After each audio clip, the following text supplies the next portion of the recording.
Contaminated blood victims have spoken of their guilt of giving blood for years before finding out they had contracted hepatitis C.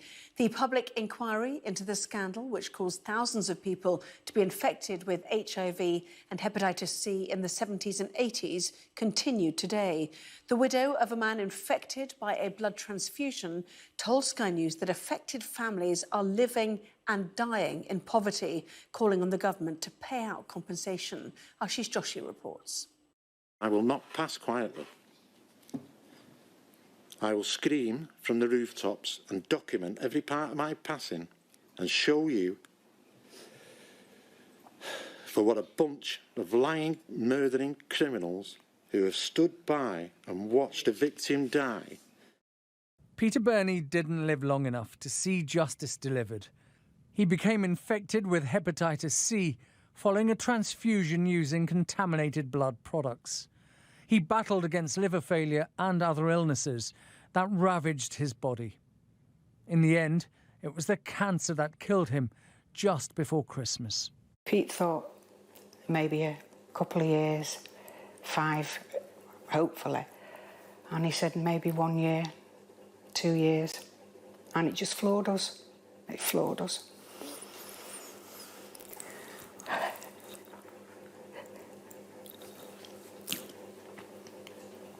Yeah, floored us.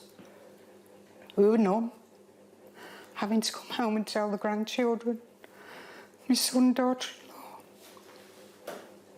Peter gave evidence to the public inquiry into the scandal that began last year. He told us then about his fight for compensation. They should be making a payment where I can die knowing that my family are financially secure. They're not enabling me to pass peacefully. Now Christine has vowed to continue her husband's fight.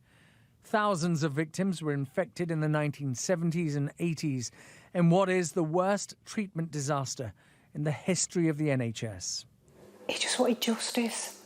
That's all he wanted, was justice. They're living in poverty. There's a lot of people that's so poorly, and the handouts that the government give them are just nothing.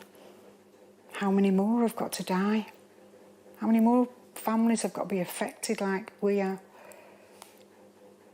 Peter Burney didn't live to see any government compensation.